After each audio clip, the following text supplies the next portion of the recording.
देखा, सारी जिंदगी में परेशान रहा, मैं दुखों में रहा, मैं तकलीफों में रहा, आय अल्लाह मैंने कभी कोई सुख नहीं देखा। अल्लाह ने उसकी तलब को भी वहां पे पूरा रखने का इंतजाम किया है जन्नत की हूरों की। और ये जो जन्नत की हूरें हैं वो स्कर्ट पहनने वाली नहीं होगी, वो अपने शरीर को दिखाने वाली नहीं होगी, वो नंगी रहने वाली नहीं होगी। जन्नत की औरतें भी दुपट्टा रखने वाली, सजदा करते हैं, क़याम करते हैं, रात रात भर तहज्जुद की नमाज पढ़ते हैं, रात रात भर अल्लाह को राजी करते हैं। उसके बावजूद भी अपने इंसानों को अपनी इबादत के लिए पैदा किया है। हम इस दुनिया में पैदा किए गए अल्लाह की इबादत करने के लिए। अल्लाह केक काट रहा है, जश्न मना रहा है, और अचानक सीने में दर्द पैदा होता है, हार्ट अटैक आता है, और आपको ये शिकवा है कि इस्राइल हम पर बम बरसा रहा है, और धमाके से जमीन से लोग हवाओं में उछल रहे हैं, और छोटे छोटे बच्चों की कटी हुई लाशें हमारे सामने आ रही हैं। तो मुझे कहने दीजिए मेरे प्यारे साथी, अल्लाह हमसे बहुत नाराज है, और अल्लाह जब नाराज होता है तो उसकी नाराजगी बहुत बहुत सारी शक्लों में हमारे सामने नजर आती है। कभी जालिम बादशाह आपके ऊपर मुसल्लत कर दिया जाएगा, कभी महंगाई और इक्तिसादी परेशानियां आपके ऊपर लाद दी जाएंगी, कभी ऐसे हालात आ जाएंगे, सूखा पड़ जाएगा, कहत साली आ जाएगी, बारिश के लिए एक एक कतरे के लिए तरसेंगे इंसान, और कभी ऐसे हालात आ जाएंगे, कत्ले आम होगा, और एक तरफ से पूरी पूरी बस्तियों को मिटा दिया जाएगा, काट दिया जाएगा। कुल हुवल कादिरु अला अन यबअसा अलैकुम अज़ाबम मिन फौकिकुम औ मिन तहति अर्जुलिकुम औ यल्बिसकुम शिया। ऐ नबी आप ऐलान कर दीजिए, बता दीजिए, अल्लाह ताला 3 तरीकों से तुम्हारे ऊपर अपना अजाब नाजिल कर सकता है। कभी आसमान से अजाब आएगा, बिजली की शक्ल में, बारिश की शक्ल में, कभी जमीन के नीचे से अजाब आएगा जलजले की शक्ल में, भूकंप की शक्ल में, और कभी अल्लाह ताला औ यल्बिसकुम शिया, तुम्हें आपस में गुत्थम गुत्था कर देगा, लड़ा देगा, तुम्हारे बीच में आपस में इख्तिलाफ पैदा कर देगा, तुम एक दूसरे को मरने मारने पर आमादा हो जाओगे। अल्लाह का अजाब किसी भी शक्ल में आ सकता है, लेकिन हाँ, अल्लाह का अजाब बिला वजह नहीं आता, अल्लाह किसी पर जुल्म नहीं करता। वमा रब्बुका बिज़ल्लामिल लिल अबीद, आपका रब अपने बंदों पर जुल्म करने वाला नहीं है। मा यफ़अलुल्लाहु बिअज़ाबिकुम इन शकरतुम व आमनतुम, मेरे बंदो अगर तुम ईमान वाले बन जाओ, तुम अल्लाह का शुक्रिया अदा करने वाले बन जाओ, तुम फरमा बरदार बन जाओ, तो अल्लाह को क्या पड़ी है, अल्लाह तुम पर अपना अजाब क्यों नाजिल करेगा। व कान अल्लाहु शाकिरन अलीमा, अल्लाह तो तुम्हारी छोटी छोटी नेकियों पर बड़ा बड़ा सवाब देने वाला है, अल्लाह तो तुम्हारे दिलों का हाल जानने वाला है। अल्लाह तुम पर बिला वजह अपना अजाब नाजिल नहीं करेगा। अल्लाह का तो वादा है, वलौ अन्ना अहलल कुरा आमनू वत्तकौ लफतहना अलैहिम बरकातिम मिनस समाई वल अर्ज़। ये बस्ती वाले, ये गांव वाले, ये इलाके वाले, ये शहर वाले अगर ये मुत्तकी बन जाएं, परहेजगार बन जाएं, अल्लाह से डरने वाले बन जाएं, अल्लाह का वादा है, अल्लाह आसमान की बरकतों के दरवाजे उनके ऊपर खोल देगा, अल्लाह जमीन की बरकतों के दरवाजे उनके ऊपर खोल देगा। आज हिंदुस्तान के हालात,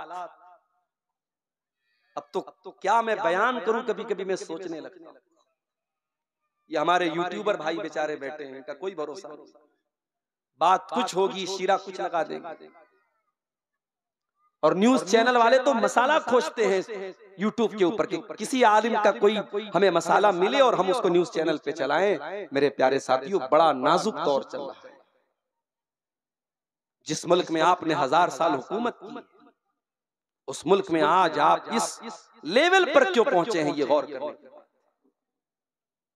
कौन सी ऐसी सलाहियत थी, कौन सी ऐसी ताकत थी जो अल्लाह ने आपको नहीं, मगर हमने अपनी सलाहियतों का गलत इस्तेमाल किया। अपनी ताकतों का मिसयूज किया। हमें अल्लाह ताला ने इस मुल्क में बहुत कुछ दिया था, हम चाहते इनकलाब पैदा हो सकता था इस मुल्क में, मगर जब हमें हुकूमतें मिली, ताकत मिली, हमें ओहदे मिले, हमने उनका गलत इस्तेमाल किया। मेरे प्यारे साथी, हमें अपना इतिहास पढ़ने के बाद, अपनी तारीख पढ़ने के बाद कभी कभी अफसोस होता है कि इस मुल्क में हम क्या कर सकते थे और हमने क्या नहीं किया। याद रखो मेरे प्यारे साथी, इंसान को अल्लाह ताला जितना बड़ा मकाम देता है उतनी बड़ी रिस्पॉन्सिबिलिटी और जिम्मेदारी भी देता है। दुनिया की और कौमों से वो सवाल नहीं होगा जो हमसे और आपसे होगा। अल्लाह ने हमें मुहम्मदुर रसूलुल्लाह का उम्मती बनाया है, अपने आखिरी नबी का उम्मती बनाया है। ये बहुत बड़ा मकाम है, ये बहुत बड़ी पोजीशन है, और इस पोजीशन के साथ हमारी जिम्मेदारी भी बहुत है।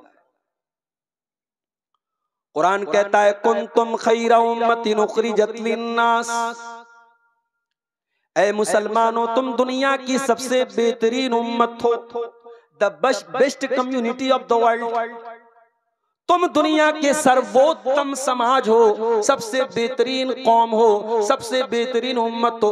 उखरिजत लिन्नास, तुम्हें निकाला गया है इंसानियत के लिए, मानवता के लिए, लोगों को कुछ देने के लिए। तामुरूना बिल मारूफ, तुम नेकियों का हुक्म देते हो, व तनहौना अनिल मुनकर, तुम बुराइयों से रोका करते हो, व तुमिनूना बिल्लाह, और तुम अल्लाह के ऊपर ईमान रखते हो। अल्लाह ने इस आयत के अंदर हमारा मकाम भी बता दिया, हमारी पोजीशन भी बता दी, और अल्लाह ने हमारी जिम्मेदारी भी बता दी। ऐ मुसलमान, तो दुनिया की सबसे बेहतरीन कौम है, मगर ये मकाम जो तुझे मिला है, ये सम्मान जो तुझे मिला है, ये ऑनर जो तुझे मिला है, ऐ मुसलमान तुझे 3 काम करना पड़ेगा। तामुरूना बिल मारूफ, तुझे नेकी का हुक्म देना पड़ेगा, व तनहौना अनिल मुनकर, तुझे बुराइयों से रोकना पड़ेगा, व तुमिनूना बिल्लाह, तुझे अल्लाह के ऊपर ईमान रखना होगा। जितनी बड़ी जिम्मेदारी होती, जितना बड़ा मकाम उतनी बड़ी जिम्मेदारी। हमारे प्यारे नबी को देखो मेरे प्यारे साथी, अब्दुल्ला बिन मसूद रज़ी अल्लाह ताला अन्हु अल्लाह के नबी के पास आते हैं, बुखारी की रिवायत है। अल्लाह के प्यारे नबी हजरत अब्दुल्ला बिन मसूद से कहते हैं, इक़रा अलैयल कुरान, ऐ अब्दुल्ला मुझे कुरान पढ़ के सुनाओ। ओ जिम जाने वाले नौजवानों, वो अपनी बॉडी शॉडी पर गुरूर करने वाले नौजवानों, वो अपनी पर्सनालिटी पर गुरूर करने वाले नौजवानों, आओ मैं तुमको बताऊं, अब्दुल्ला बिन मसूद कोई बॉडी बिल्डर इंसान नहीं, कोई मजबूत, कोई तवाना इंसान नहीं, दुबले पतले थे, इतने पतले थे। एक मर्तबा पेड़ पे चढ़ के मिसवाक तोड़ रहे थे, पीलू की मिसवाक, पतली पतली उनकी टांगे हवा में लहरा रही थी। सहाबे किराम को हंसी आ गई देख करके, हवा में उनके दोनों पैर झूल रहे थे। नबी अकरम ने पूछा क्यों हंस रहे हो? कहा कि मिन दिक्कत साक़ी, ऐ अल्लाह के नबी अब्दुल्ला बिन मसूद इतने पतले हैं, पेड़ के ऊपर चढ़े हैं, हवा चल रही है, उनकी टांगे हवा में लहरा रही, हमें देख करके हंसी आ रही। आपने फरमाया लहुमा अशद्दु अलल मीज़ान मिन उहुद, ऐ मेरे सहाबा अब्दुल्ला बिन मसूद के पतले पतले पैर कयामत के दिन मीज़ान अमल के ऊपर, जिस तराजू पर लोगों के अमाल को तौला जाएगा, उस तराजू पर ये पतली पतली टांगे उहुद पहाड़ से भी ज्यादा वजनदार होंगी। अल्लाह के आपका खूबसूरत चेहरा नहीं देखा जाएगा मेरे नौजवानों। ओ मेरी प्यारी बहनों, अपने मेकअप पर मेहनत करने वालियों, अपने बालों पर मेहनत करने वालियों, अपने कपड़ों पर हजारों रुपए खर्च करने वालियों, तुम्हारे कपड़े, तुम्हारा ड्रेसिंग सेंस, तुम्हारा मेकअप, तुम्हारा चेहरा, तुम्हारी खूबसूरती, तुम्हारे बदन की जसामत अल्लाह ताला क्या माना नहीं रखती। तुम्हारा तकवा कैसा है, तुम्हारा दीन कैसा है, तुम्हारा अमल कैसा है, तुम्हारा ईमान कैसा, अल्लाह क्या तो ये मैटर करता है। अब्दुल्ला बिन मसूद दुबले पतले इंसान, कोई हमारे नौजवानों के अंदर जो एक भाई स्मार्ट होना चाहिए बंदा, हैंडसम होना चाहिए, वो सारा क्राइटेरिया, दुबले पतले। मगर अल्लाह कुरान पढ़ते तो इतना प्यारा कुरान पढ़ते हैं। अल्लाह के नबी सहाबा से कहते हैं जिसको कुरान बिल्कुल ताजा ताजा सुनना हो, ऐसा सुनना हो जैसे कुरान उतर रहा है, वैसा कुरान अगर किसी को सुनना हो तो अब्दुल्ला बिन मसूद से कुरान। आज के दौर में भी अल्लाह ताला हिफाजत करे। हरमैन के जो अइम्मा हैं उसमें से एक इमाम की क़िरात आज भी जब सुनो, अब तो वो रिटायर हो गए, अब इमामत नहीं कराते हैं, मगर आज भी यूट्यूब के ऊपर कोई वीडियो आ जाए, हरम की मस्जिद हो, खाने काबा सामने हो और शेख सऊद अश-शुरैम कुरान पढ़ रहे हो, ऐसा लग रहा है कि कुरान अभी उतर रहा है हमारे सामने। रोंगटे खड़े हो जाते हैं, दिल पर डायरेक्ट वो कुरान असर करता है। मेरे प्यारे साथियों, अच्छी आवाज में कुरान पढ़ा जाए तो आज भी उसके अंदर बड़ी अपील हो। नबी अकरम ने फरमाया, अब्दुल्ला मुझे कुरान पढ़ के सुनाओ। कहा, अल्लाह के नबी मैं आपको कुरान कैसे पढ़ के सुनाऊं? व अलैका उन्जिल, ये कुरान तो आप ही के ऊपर उतरा है। कहा, अब्दुल्ला इन्नी उहिब्बु अन अस्माहु मिन गैरी, आज मैं दूसरे के मुंह से कुरान सुनना चाहता हूं। ओ मुसलमानों, तुम्हारे नबी तो कुरान उनके ऊपर उतरा था, वो तो साहिबे कुरान थे, वो तो कुरान को हमेशा पढ़ते रहते थे, पढ़ाते रहते थे। वो नबी कुरान को सुनने की ख्वाहिश जाहिर कर रहे हैं। ऐ नौजवान, जा करके अपने यूट्यूब की हिस्ट्री जा करके चेक कर लेना, अपने फेसबुक के वीडियोस की हिस्ट्री जा करके चेक कर लेना, तूने कितनी मर्तबा कुरान को सुना है। जाओ, कोई तकरीर सुनने की जरूरत नहीं, अपने गरेबानों में झांक लो, अपने यूट्यूब की हिस्ट्री जाके देख लो, तुमने पिछले 24 घंटे में कितनी बार अल्लाह का कुरान सुना। हमें कुरान सुनने की फुर्सत कहां?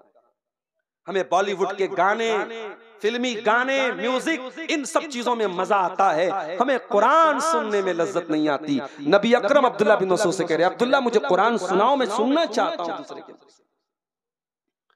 अब्दुल्ला बिन मसूद कहते हैं, फ़क़रातु अलैहि सूरतन निसा, मैंने अल्लाह के नबी के सामने सूरह निसा पढ़ना शुरू किया। मैं पढ़ता चला गया, अल्लाह के नबी सुनते चले गए। जब पढ़ते पढ़ते मैं सूरह निसा की आयत नंबर 41 पर पहुंचा, आयत नंबर 41 पर पहुंचा, जिसमें अल्लाह ने फरमाया, फ़कैफ़ इज़ा जिना मिन कुल्लि उम्मतिन बिशहीद व जिना बिका अला हाउलाई शहीदा। ऐ मेरे नबी, उस वक्त आपका क्या हाल होगा जब हम हर उम्मत में से एक गवाह लाएंगे, हर उम्मत में से उसके रसूल को गवाह बनाएंगे, और ऐ नबी हम आपको तमाम के तमाम नबियों के ऊपर और तमाम की तमाम उम्मतों के ऊपर हम आपको गवाह बनाएंगे। अब्दुल्ला बिन मसूद कहते हैं, जब मैं इस आयत के ऊपर पहुंचा, मुझसे प्यारे रसूल ने फरमाया, ऐ अब्दुल्ला हस्बुकल आन, अब बस कर दे, अब रुक जा, अब तिलावत रोक दे। कहते मैंने नजरें उठा के देखा, फैज़ा ऐनाहु तज़रीफान, जनाबे मोहम्मद रसूलुल्लाह की आंखों से आंसू बह रहे थे, अल्लाह के नबी रो रहे थे। वो जो कयामत के दिन आपके कंधे पर जो जिम्मेदारी डाली जाएगी, उस जिम्मेदारी का एहसास आपको था, इसलिए उस जिम्मेदारी को महसूस करके आप रो रहे थे। नबी तो जिम्मेदारी को महसूस करके रो रहे, हमें और आपको अपनी जिम्मेदारी का एहसास। मेरे भाइयों, हमें से हर शख्स किसी न किसी चीज का जिम्मेदार है। बड़ा भाई छोटे भाई का जिम्मेदार है, बाप अपने औलाद का जिम्मेदार है, माँ अपने घर की बच्चियों की जिम्मेदार है, घर का मालिक घर के लोगों का जिम्मेदार है। हमें अपनी जिम्मेदारियों का एहसास है।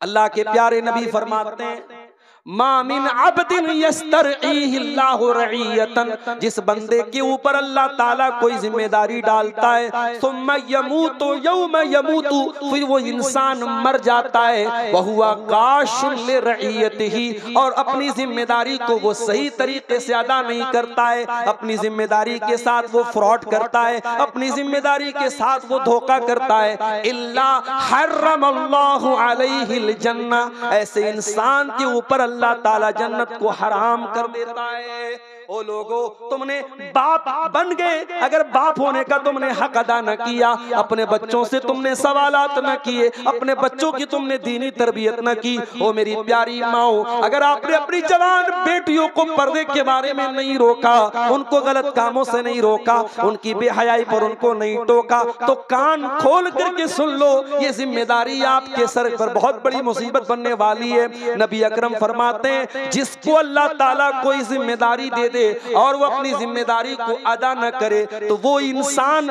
जन्नत उसके ऊपर हराम हो जाए।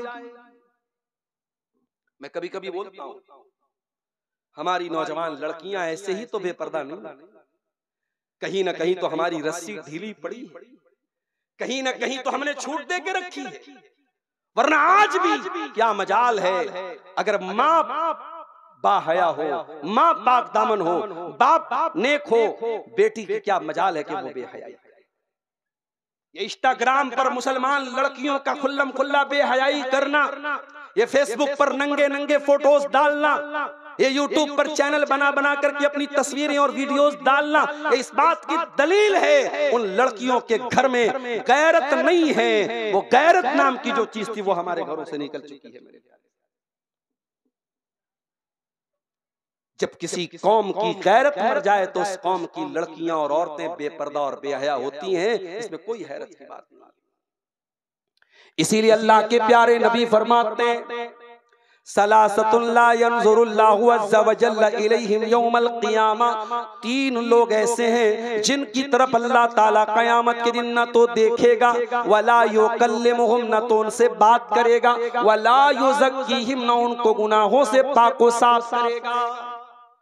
इतने बदनसीब लोग होंगे, अल्लाह ताला बात भी नहीं करेगा, देखेगा भी नहीं, अल्लाह ताला उनको गुनाहों से पाक और साफ भी नहीं करेगा। नंबर एक, अल-आक़ुल वालिदैहि, अपने माँ बाप को सताने वाला, अपने माँ बाप की आंखों में आंसू लाने वाला, अपने माँ बाप से रिश्ता तोड़ने वाला, अपने माँ बाप को दुख देने वाला। वल मरातुल मुतरज्जिला, और नंबर दो वो औरत जो मर्दों की कॉपी करने वाली, जो मर्दों की चाल ढाल अपनाने वाली, मर्दों के जैसा कपड़ा पहनने वाली, मर्दों के जैसा बाल रखने वाली हो। नंबर तीन, वद दय्यूस, और वो बेगैरत इंसान, वो दय्यूस इंसान जिसके घर में बेहयाई का काम होता हो और उसको कोई फर्क न पड़ता हो। कभी आपने गौर किया, ईसा अलैहिस्सलाम पैदा हुए बगैर बाप के, माँ का नाम मरियम, बाप कोई नहीं, अल्लाह ने बगैर बाप के पैदा किया। और मरियम कौन? इमरान की बेटी मरियम। जब मरियम की माँ प्रेग्नेंट थी, उन्होंने कहा था कि अल्लाह, मैं मन्नत मानती हूं, मैं नज़र मानती हूं, मेरे पेट में जो बच्चा है मैं तेरी राह में वक्फ कर दूंगा। मेरी प्यारी माँ और बहनों, अपने बच्चों को डॉक्टर बनाने का सपना तो बहुत औरतों ने सजोया होगा, अपने बच्चों को इंजीनियर बनाने का सपना तो बहुत माओं ने देखा होगा, अपने बच्चे को बड़ा बिजनेसमैन बनाने का सपना तो बहुत माओं ने देखा होगा। मगर मरियम की माँ अभी बच्चा पेट में है, क्या तमन्ना करती हैं? रब्बे इन्नी नज़रतु लका मा फी बत्नी मुहर्ररा, ऐ अल्लाह, मैं नजर मानती हूँ कि मेरे पेट में जो बच्चा है तेरी राह में मैं वक्फ कर दूंगी, तेरे दीन में मैं लगा दूंगी। काश ऐसी माएं आ जाएं, नस्लें बदल जाएंगी मेरे प्यारे। आज वो माएं नहीं है समाज जो अपने बच्चों को दीन के लिए कुर्बान करना चाहें, जो अपने बच्चों को अल्लाह की राह में कुर्बान करना चाहें।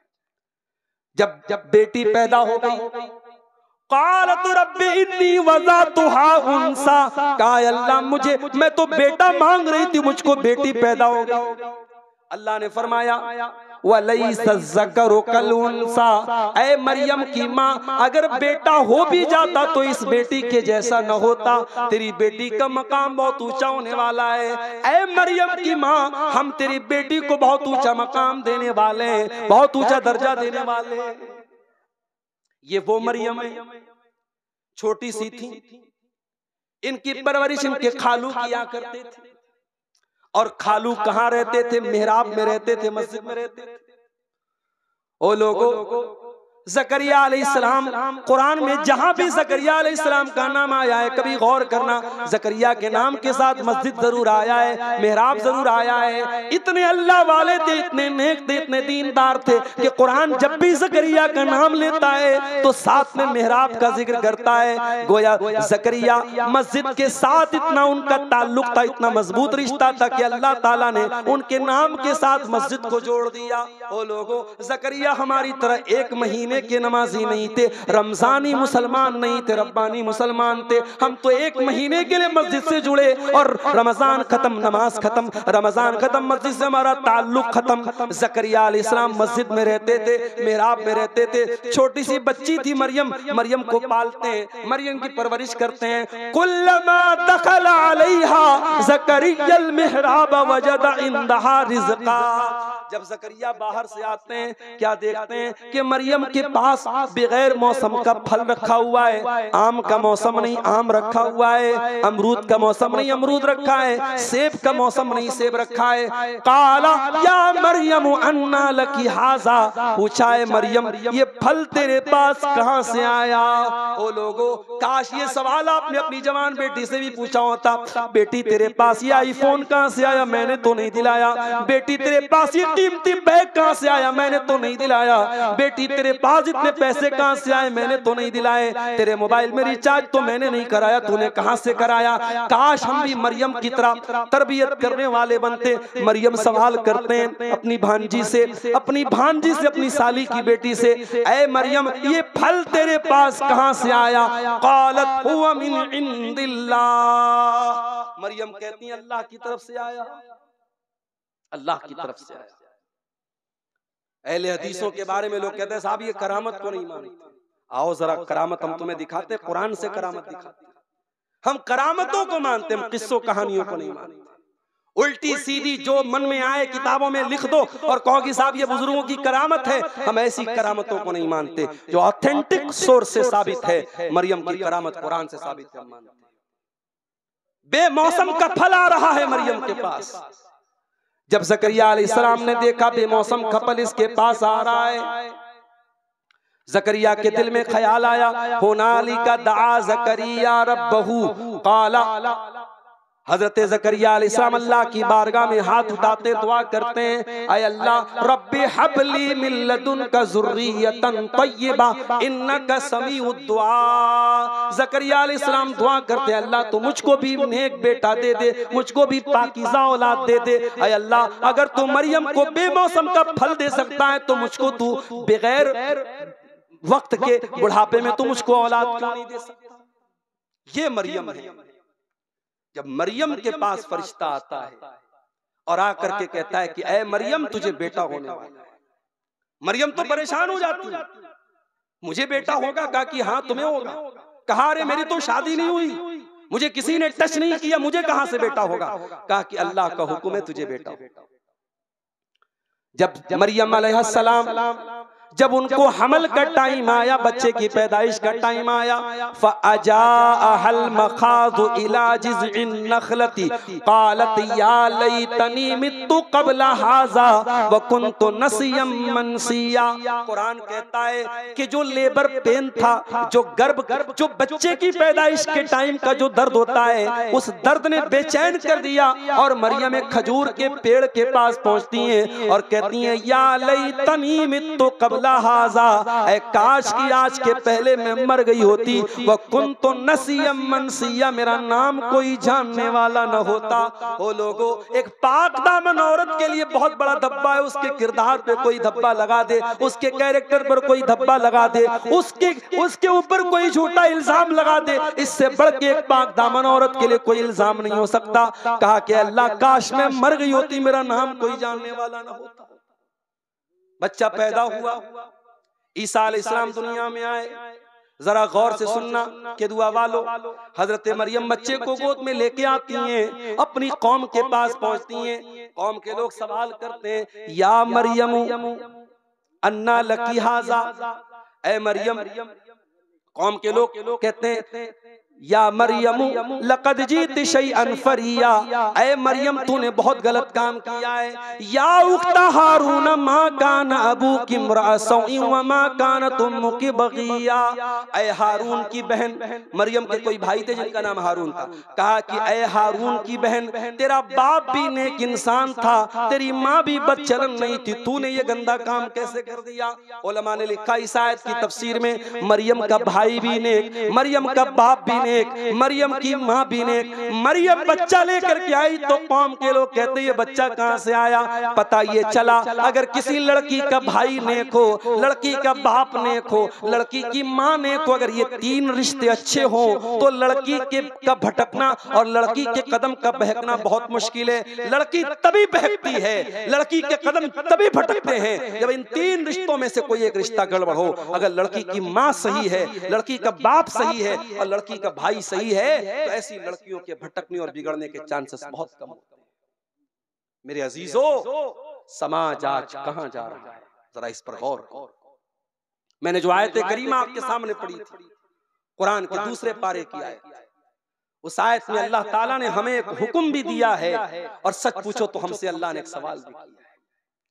या अय्युहल्लज़ीना आमनू उदखुलू फिस्सिल्मि काफ़ा, ऐ ईमान वालो इस्लाम में पूरे के पूरे दाखिल हो जाओ, पूरे के पूरे मुसलमान बनो। वला तत्तबिउ खुतुवातिश शैतान, शैतान के रास्ते पर न चलो। इन्नहु लकुम अदुव्वुम मुबीन, शैतान तुम्हारा खुला हुआ दुश्मन है। अल्लाह ये क्यों कह रहा है इस्लाम में पूरे के पूरे दाखिल हो जाओ? ये कह करके अल्लाह ताला हमसे और आपसे सवाल कर रहा है कि ऐ मेरे बंदो जरा अपने गरेबानों में झांको और बताओ कि क्या तुम पूरे के पूरे मुसलमान हो? ओके दुआ वालो, मस्जिद में जाते हो तो पूरी कोशिश होती है कि नमाज रसूल के तरीके पर पढ़ी जाए। मौलवी साहब, नबी अकरम जब नमाज पढ़ते थे कहाँ हाथ बांधते थे? पूछते हो मसला? नबी अकरम जब रुकू करते थे कैसे रुकू करते थे? सजदा करते थे तो जमीन पर कैसे कैसे हाथ रखते थे, माथा रखते थे? एक एक तरीका तुम नमाज का पूछते हो और नमाज पढ़ने के बाद जब तुम मस्जिद के बाहर आते हो, ऐ मुसलमान जब तू शादी करता है वहां तू दीन क्यों भूल जाता है? ऐ मुसलमान जब तू कारोबार करता है वहां तू क्यों दीन को भूल जाता है? ऐ मुसलमान तेरे अखलाक में दीनदारी कहाँ है? तेरे मामलात में दीनदारी कहाँ है? तेरे कारोबार में दीनदारी कहाँ है? तेरे बच्चों की तरबियत में दीनदारी कहाँ है? तेरी औरत के अखलाक में दीनदारी कहाँ है? ऐ मुसलमान सारी दीनदारी तेरी मस्जिद के अंदर क्यों है? उदखुलू फिस्सिल्मि काफ़ा, इस्लाम में पूरे के पूरे दाखिल हो जाओ। कल एक बनारस में एक निकाह पढ़ाने में गया। अब निकाह बड़े लोग थे साहब, मुझसे कहा मौलवी साहब आइए निकाह पढ़ा दीजिए। उधर लड़कियां औरतें बैठी हैं, बीच में पर्दा लगा है, इधर मर्द हजरात थे, लड़का भी बैठा। अब जब निकाह होने लगा, लड़की से जब इजाजत ली जाने लगी तो जो कैमरामैन वहां पे रिकॉर्डिंग कर रहा है वो घर वालों से पूछ रहा है कि अच्छा अंदर जाके मैं वीडियो ले लूं? तो घर वाले फट से कहते हाँ जाओ ले। कैमरामैन एक अजनबी इंसान, एक अननोन पर्सन आपके घर की औरतों का वीडियो बनाने के लिए आपसे इजाजत मांग रहा है और आप बड़े दीनदार भी हैं और आप फट से इजाजत दे देते। कहां चली गई हमारी, कहां चली गई हमारी शर्म और हया? क्या सिर्फ पांचों टाइम की नमाज पढ़ लेना और सीने पर हाथ बांध लेना और रफुल यदैन कर लेना, क्या यही है नबी के तरीके पर चलना? नहीं मेरे प्यारे साथी, अगर रसूल की इत्तिबा करते हो, अगर कुरान और हदीस पर चलते हो तो जिंदगी के तमाम शोबों में मुकम्मल इस्लाम पर चलने वाले बनो। कुरान हमें यही हुक्म दे रहा है, उदखुलू फिस्सिल्मि काफ़ा, ऐ इस्लाम, ऐ मुसलमानों तुम इस्लाम में पूरे के पूरे दाखिल हो जाओ। अपनी मन मर्जी के मुसलमान न बनो। ऐसा न हो कि दीन का जो हिस्सा तुम्हें आसान लगे उसके ऊपर तुम अमल कर लो और दीन का जो हिस्सा मुश्किल लगे उसको छोड़ दो। अगर ऐसा करते हो तो याद रखो ये यहूदियों का तरीका है। कुरान कहता है अफतुमिनून बिबादिल किताबी व तकफुरून बिबाद फमा जज़ाउ मन यफअलु ज़ालिका मिनकुम इल्ला खिज़युन फिल हयातिद दुनिया। ऐ यहूदियों, तुम अल्लाह की किताब के एक हिस्से पर ईमान रखते हो और एक हिस्से का इनकार करते हो। ऐ यहूदियों, कान खोल करके सुन लो, अगर ऐसा करोगे तो दुनिया में जलील हो जाओगे और आखिरत में भी दर्दनाक अज़ाब मिलेगा। तो जो अपराध, जो क्राइम यहूदियों ने किया, वही क्राइम हम करेंगे तो सजा हमें क्यों नहीं मिलेगी? अल्लाह ताला क्या डबल स्टैंडर्ड नहीं है मेरे प्यारे साथियों? अल्लाह क्या डबल मेयार? आज कितने मुसलमान, उनकी जिंदगी का कोई मकसद ही नहीं। उनसे पूछो भाई क्या है जिंदगी में? बच्चों की शादी करना है, लड़के को नौकरी दिलाना है, लड़की की शादी करना है, घर बनाना है, मकान बनाना है, बस यही जिंदगी का मकसद है। दुनिया से शुरू, दुनिया पर खत्म। अरे इस दुनिया के बाद भी कोई जिंदगी है? 50 साल, 60 साल, 70 साल, 100 साल, जितने दिन दुनिया में रहना है, इसके बाद भी एक जिंदगी है। और वो जो जिंदगी है आखिरत की जिंदगी, वो परमानेंट है मेरे प्यारे साथी। बल तुसिरूनल हयातद दुनिया वल आखिरतु खैरुन व अबका। मेरे बंदो, तुम दुनिया की जिंदगी को प्राथमिकता देते हो, तुम दुनिया की जिंदगी को तरजीह देते हो, जबकि आखिरत की जिंदगी ज्यादा बेहतर और ज्यादा बाकी रहने वाली है।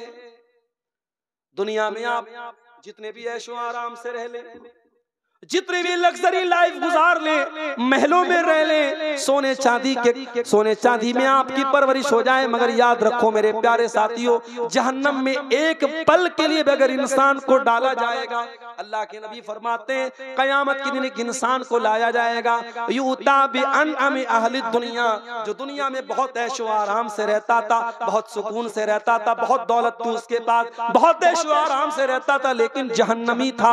कयामत के दिन उसको लाया जाएगा और एक पल के लिए उसको जहन्नम में डाला जाएगा। एक पल के लिए। हमारे यहाँ बनारस में कपड़े का काम होता है, कपड़े का जो धागा होता है, उस धागे को रंगते हैं, उसकी रंगाई करते हैं। तो वो जब रंगाई करते हैं ना, तो उसमें पानी को खौलाते हैं, उसके अंदर रंग वगैरह डालते हैं, और फिर धागे को अगर हल्का कलर डालना होता है, एक बार धागे को अंदर पानी में डाला, फिर फौरन निकाल लेते हैं। चूंकि मैं भी बनारस का रहने वाला हूँ, ये सारा प्रोसेस हमारे घरों में भी होता है, हम देखते हैं।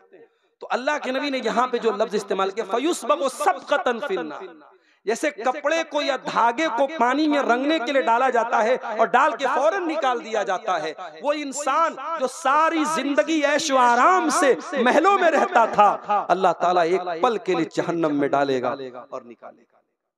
और अल्लाह पूछेगा, हल रअयता खैरन कत्तु हल मर्रा बिका नईमुन कत्तु। ऐ मेरे बंदे, क्या तूने कभी कोई ऐशो आराम देखा? क्या तूने कभी कोई नेमत देखी? ऐ मेरे बंदे, क्या तेरी जिंदगी में कभी कोई सुख आया? वो सारी जिंदगी ऐशो आराम से रहता था, सिर्फ एक पल के लिए जहन्नम में जाने के बाद कहेगा मा रअयतु खैरन कत्तु। ऐ अल्लाह, मैंने कभी कोई भलाई नहीं देखी, मैंने कभी कोई सुख नहीं देखा, सारी जिंदगी में परेशान रहा, मैं दुखों में रहा, मैं तकलीफों में रहा, आय अल्लाह मैंने कभी कोई सुख नहीं देखा। ये है दुनिया और आखिरत का कंपैरिजन। जिस दुनिया पे हम मरते हैं, बड़े बड़े शहरों में आप जमीन खरीदने चले जाएं, करोड़ों में बात होती है। मुंबई जैसे इलाके में मैं गया, लोगों ने बताया कि छोटे छोटे कमरे, जिसको वहां खोली बोलते हैं, करोड़ों की बिकती है। जो पॉश एरिया है, जो बड़े एरिया, आप यकीन करें जितना बड़ा आपका बाथरूम होता है, उतने बड़े में पूरी फैमिली रहती है वहां मुंबई के बाज़ इलाकों में, और उस खोली की कीमत करोड़ों में होती है। अल्लाह के नबी फरमाते हैं कि जन्नत में एक कोड़ा रखने की जगह, कोड़ा कितना बड़ा होता है? एक हाथ का होता होगा, चलो 2 स्क्वायर फीट का मान, जन्नत में 2 स्क्वायर फीट की जगह अल्लाह के नबी फरमाते हैं दुनिया की तमाम नेमतों से भी। दुनिया की लड़कियों की तरफ भागने वालों और दुनिया की औरतों के लिए अपने बाप को, अपनी माँ को, अपने समाज को, सबको जलील करने वाले मेरे नौजवानों, काश कि तुम्हारे अंदर जन्नत की हूरों की तलब भी तुम्हारे अंदर। आज तो बॉलीवुड की फिल्मों में मजाक बना के रख दिया गया, 72 हूरें, मजाक बना के रख दिया गया कि साहब इनको हूरें मिलेंगी। दुनिया मजाक बनाती है तो बनाए, जो इंसान मर्द है और जिसके अंदर मर्दानगी है, अल्लाह ताला ने मर्द के अंदर ये जज्बा रखा है कि उसको औरत की तलब और जरूरत है। और जन्नत एक ऐसी जगह है जहां इंसान की हर जायज ख्वाहिश पूरी होगी।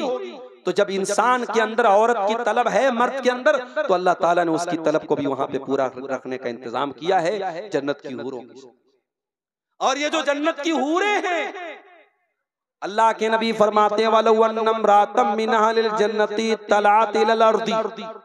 अगर जन्नत की कोई औरत जमीन की तरफ झांक दे, सिर्फ झांक दे, वो आना तो दुनिया में बड़ी दूर की बात है, अगर जन्नत की औरत दुनिया की तरफ झांक दे, अल्लाह के नबी फरमाते हैं लमलअत मा बैनहुमा रिहा, उसकी खुशबू से जमीन व आसमान भर जाएंगे। उसके झांक देने से दुनिया में रोशनी भर जाएगी, दुनिया में खुशबू भर जाएगी। वला नसीफुहा अला रासिया खैरुम मिनद दुनिया व मा फिया, और अल्लाह के नबी फरमाते हैं कि जन्नत की औरत के सर पर जो दुपट्टा है वो दुनिया की तमाम नेमतों से बेहतर है। ओ दुपट्टा पहनने वाली मेरी बहनों, ओ पर्दा करने वाली मेरी बहनों, तुमको मुबारकबाद देता हूँ, तुमने जन्नती औरतों का ड्रेस अपनाया है, तुमने जन्नती औरतों का कपड़ा अपनाया है। जन्नत की औरतें भी दुपट्टा ओढ़ने वाली होंगी, वो स्कर्ट पहनने वाली नहीं होंगी, वो अपने शरीर को दिखाने वाली नहीं होंगी, वो नंगी रहने वाली नहीं होगी। जन्नत की औरतें भी दुपट्टा रखने वाली होंगी। हमारे अंदर उस जन्नत की तलब क्यों नहीं है मेरे प्यारे साथी? उस जन्नत की तलब पैदा करो अपने अंदर, और जहन्नम के अजाब से अल्लाह की पनाह तलब करो। ये मत समझो इजाब हम तो अहले हदीस हैं, हम शिरक नहीं करते, हम मजार पे नहीं जाते, कब्र पे नहीं जाते, हम तो बहुत बड़े 30 मार्का हो गए, हमारी तो जन्नत पक्की होगी। खबरदार, अपनी नेकी पर, अपने तौहीद पर गुरूर मत करो। अगर जहन्नम में एक पल के लिए भी डाला जाएगा तो हम जहन्नम का अजाब बर्दाश्त नहीं कर पाएंगे। इसीलिए अल्लाह के नबी फरमाते हैं इत्तकुन्नारा वलौ बिशिक्की तमरा, जहन्नम की आग से बचो, अगरचे अल्लाह की राह में खजूर का टुकड़ा ही दे करके बच सकते हो तो बचो। कुरान कहता है अल्लाह के नेक बंदे वल्लज़ीना यबीतूना लिरब्बिहिम सुज्जदन व क़ियामा, अल्लाह के नेक बंदे रात रात भर सजदा करते हैं, क़ियाम करते हैं, रात रात भर तहज्जुद की नमाज पढ़ते हैं, रात रात भर अल्लाह को राजी करते हैं, उसके बावजूद भी अपने आप को जन्नती नहीं समझते। वल्लज़ीना यक़ूलूना रब्बना स्रिफ़ अन्ना अज़ाब जहन्नम, रात रात भर तहज्जुद पढ़ने के बाद भी वो दुआएं करते हैं, ऐ हमारे परवरदिगार तू हमको जहन्नम के अजाब से बचा ले, इन्ना अज़ाबहा कान गरामा, जहन्नम का अजाब बड़ा दर्दनाक है। अपनी नेकी पर गुरूर मत करो मेरे प्यारे साथी, हमेशा जहन्नम से बचने की दुआएं किया करो। अपनी जिंदगी के मकसद को पहचानो, हम इस दुनिया में क्यों पैदा किए।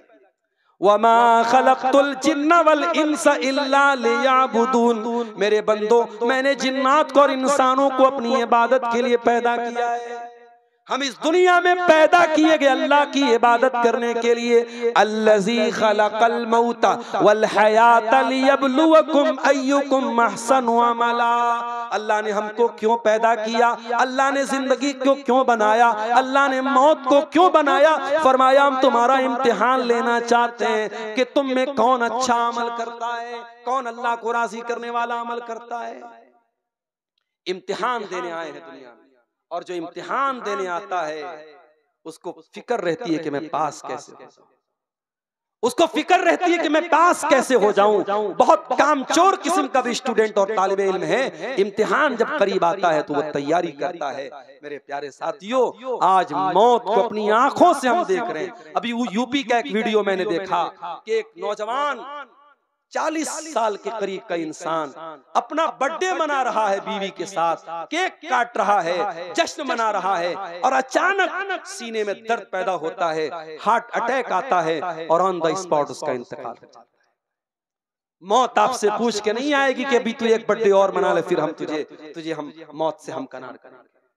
लोग हर साल बर्थडे मनाते हैं, एनिवर्सरी मनाते हैं, नया साल मनाते हैं, जबकि होना तो ये चाहिए जब आपकी जिंदगी में आपकी डेट ऑफ बर्थ आए, आपकी पैदाइश का दिन आए, तो केक खाने और काटने का दिन नहीं है, वो जश्न मनाने का दिन नहीं, वो बर्थडे मनाने का दिन नहीं, वो सोचने का दिन है। ऐ अल्लाह मैं अपनी मौत से एक कदम और करीब आ गया, मैं अपनी जिंदगी की किताब में से, मेरे जिंदगी की किताब में से एक पेज और निकल गया, मैं कब्र से एक कदम और करीब आ गया। वो तो अपने आप को जांचने और परखने का दिन है, अपने आप को इवेलुएट करने का दिन है, अपने आप की परीक्षा लेने का दिन है। और हम और आप उस दिन केक काटते हैं और जन्मदिन मनाते हैं। और आज मैं अभी कर्नाटक में रमजान में गया था, मुझे कुछ लोगों ने बताया कि मौलाना आज अहले हदीस कहने वाले लोग और बाकायदा जो बड़े बड़े पढ़े लिखे और दीनदार किस्म के लोग हैं, उनके घरों में भी एनिवर्सरी मनाई जा रही है, उनके घरों में भी बर्थडे मनाया जा रहा है, उनके बच्चों की पैदाइश पर भी केक काटा जा रहा है। मेरे प्यारे साथियों,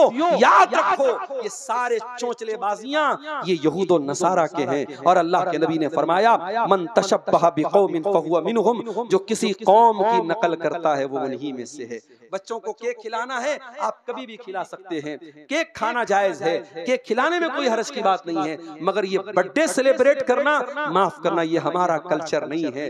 बीवी से मोहब्बत है, बीवी को आप रोजाना रेस्टोरेंट में लेके जाइए, कोई हर्ज की बात नहीं, अगर अल्लाह ने आपको नवाजा है। लेकिन साल में एक शादी की तारीख के दिन बीवी को लेके जाना और कि साहब आज हमारी एनिवर्सरी है, शादी की सालगिरह है, ये कल्चर इस्लाम का नहीं है। मेरे प्यारे साथियों, हमारी जिंदगी परीक्षा है, हम इम्तिहान देने के लिए आए हैं। और यहाँ जो हम अमल करेंगे उसी अमल की हमको जजा मिलेगी, उसी अमल का हमको बदला मिलेगा। इसीलिए अल्लाह कुरान में अपने नबी से कहता है, कुल इन्ना सलाती व नुसुकी व महयाया व ममाती लिल्लाहि रब्बिल आलमीन। ऐ नबी आप कह दीजिए, मेरी नमाज अल्लाह के लिए, मेरी कुर्बानी अल्लाह के लिए, मेरा जीना अल्लाह के लिए, मेरा मरना अल्लाह के लिए, मेरी जिंदगी का मकसद तेरे दी की सरफराजी, मैं इसीलिए मुसलमान, मैं इसीलिए नमाज़ी। आज हम में से कितने लोग हैं 24 घंटे में एक बार भी अल्लाह के सामने सर झुकाने की तौफीक उनको नहीं मिलती। फजर का टाइम होता है, अस्सलातु खैरुम मिनन नौम की आवाज उनके पड़ोस की मस्जिद में से भी निकलती है। आज उत्तर प्रदेश के बाज़ इलाकों में इस पर भी मसला चल रहा है कि लाउड स्पीकर का इस्तेमाल होगा कि नहीं होगा।